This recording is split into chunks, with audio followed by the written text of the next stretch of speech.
Afternoon, Philip Hummel, Kudu Overland. Today we're going to do a review on the tyres I've got on my vehicle. Currently they are Cooper Discoverer ST Max, running a 285/75/16. I'm just going to go over what I've done with them, what they've done for me, and what possibly we're going to replace them with, as they are down to, the rears are down to about 40%. So we'll cover just a few aspects on these tyres. So let's start with chip resistant. On the gravel and the tarmac, obviously very good. On the rocks, you can see here there is the odd chip that has come out of the tyre, which is going to be natural for the type of terrain that we go over. They've worn pretty evenly front and back, even though I am very heavily loaded on the back. I do put on, do rotate the tyres every sort of 5,000 kilometers, so that they are then evenly worn throughout. So I'd say the rears are on about 40%, the fronts are on about 60% at the moment, and the spare tyre again is on about 40% on wear.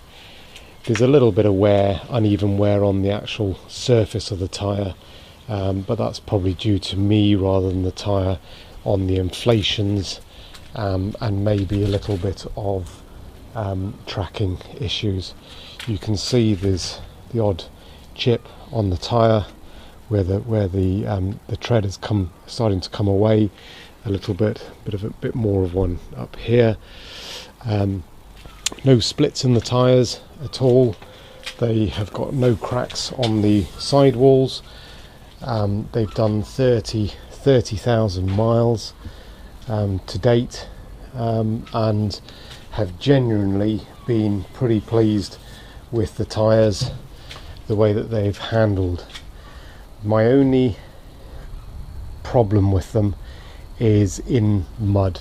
Now I do realise that they are a all-terrain tyre, and that they do not so well in the mud, but when you hit the clay on some of the tracks that we do, they tend to ball up, and they don't clear, so you end up running on slicks rather than any tread at all, which can be a problem when you're on the side of a mountain, or you need to ascend a mountain pass and it is a clay mountain pass.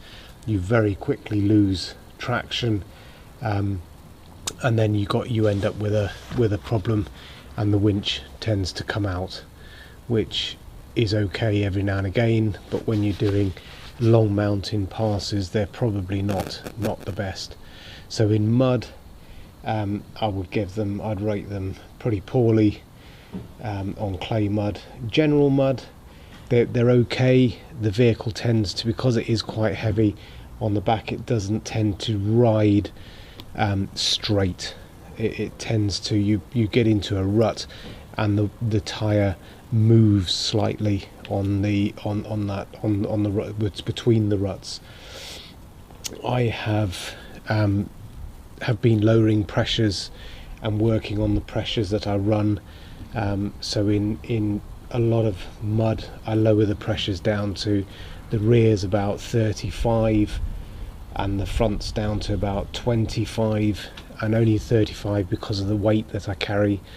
On rocks, it's a little bit the same. On corrugated roads, I drop the rears down to 30 and the fronts down to about 22. And if all things get really terrible, then the rears do come down a bit more to about 28.